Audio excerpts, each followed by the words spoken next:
नमस्कार बंधुरा। तो आज के आमी इलिश माछेर रेसिपिटा तुम्हादेर सामने करे देखाচ্ছি। যারা পারো তারা তো পারোই, আর যারা পারো না তারা অবশ্যই দেখে নাও। খুবই সহজ সরল তরিকায় মাছটা আমি রান্না করব। তো এই মাছের রেসিপি অনেকভাবেই করা যায়। আমি খুবই সহজ প্রক্রিয়ায় ওর খুবই খেতে টেস্টি হবে এইভাবেই আমি তোমাদের সামনে বানিয়ে দেখাবো। তো মাছটাকে কেটে নেওয়া হচ্ছে। একে কেটে ধুয়ে মাছটাকে আগে ভেজে নেব, তারপর এটা দিয়ে মাছের ঝোল রান্না করে দেখাবো। তো তোমরা দেখতে থাকো আমি কি করে রান্নাটা করছি।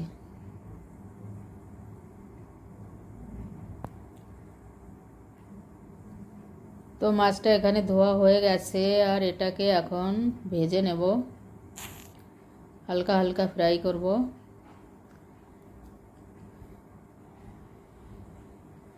যাদের নতুন নতুন বিয়ে হয়েছে বা অনেক মেয়েরাই আছে পড়াশোনায় ব্যস্ত থাকে, যার জন্যে ইলিশ মাছের বা কোনো মাছের তরকারি রান্না করতে জানে না, তো তাদের জন্য এই ভিডিওটা অবশ্যই রেসিপিটা দেখে নাও।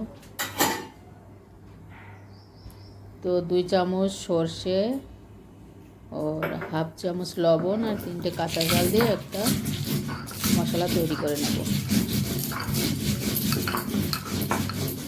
তো এটাকে বেটে নিচ্ছি।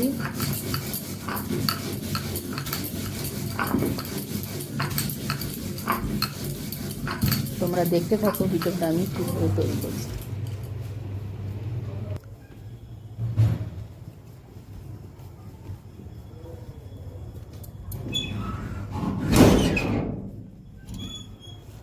তো কড়াই নিলাম, কড়াইয়ের ভিতরে বড় 1 চামচ তেল দিয়ে তার ভিতরে 1 চুটকি জিরে, 1 চুটকি কালা জিরে আর 2-3টে তেজপাতা ফোড়ন দিলাম। এবার ওর ভিতরে পরিমাণ মতন জল দিয়ে জলটা একটু ফুটিয়ে নেব। তার ভিতরে ভাজা মাছগুলো ছেড়ে দিলাম। এখানে আমি 6 পিস মাছ নিয়েছি। তো ওখানে একে 10-15 মিনিট ভালো করে ফুটিয়ে নেব। দেখো কালারটাও এসে গেছে। এর ভিতরে আমি লবণ, হলুদ আর একটুখানি পিসা ঝাল দিয়েছি। ওর এখানে একটা পেস্ট তৈরি করছি। যে মশলাটা আমি বেটে নিয়েছিলাম ওর থেকে ছেঁকে জলটা বের করছি। এমনি তোমরা পুরো মশলাটাও দিতে পারো, কিন্তু আমি এই জন্য দেব না, কি যাদের গ্যাসের সমস্যা তারা এই পেস্টটা দেবে না, জলটাই দেবে। আর এমনি যারা পেস্ট দিয়ে যারা খেতে পারো তারা অবশ্যই দিতে পারো। তো দেখো এখানে আমি জলটা বের করে নিলাম, আর ওখানে প্রায় আমার রান্নাটা হাফ কুক হয়ে গেছে।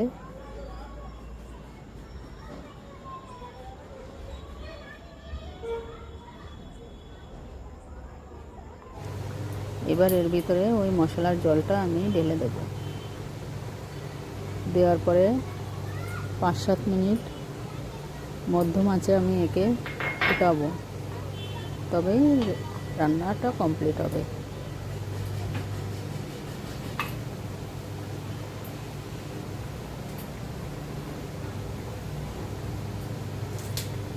তো তার উপরে 2টো ঝাল ভেঙে আমি দিয়ে দিলাম, কাঁচা ঝাল। এটা খুশবুর জন্য, মানে সুন্দর একটা গন্ধ আসবে, তার জন্যতেই সুন্দর একটা সেন্ট আসবে, তার জন্যতেই কাঁচা ঝাল 2টো ভেঙে দিয়েছি। তো দেখো কালারটাও বেশ সুন্দর এসেছে। রান্নাটা আমার কমপ্লিট। এখন আমি সবজিটাকে ঢেলে নেব। দেখো দেখতেও খুব সুন্দর হয়েছে, আর খুবই সুন্দর একটা সেন্ট আসছে। তো অবশ্যই একবার এরকমভাবে বানিয়ে খেয়ে দেখবে কেমন লাগে, অবশ্যই টেস্ট লাগবে। तो चलो ओके बाय, मिलबो अगले वीडियो पे। तो তোমরা লাইক কমেন্ট শেয়ার জরুর করো।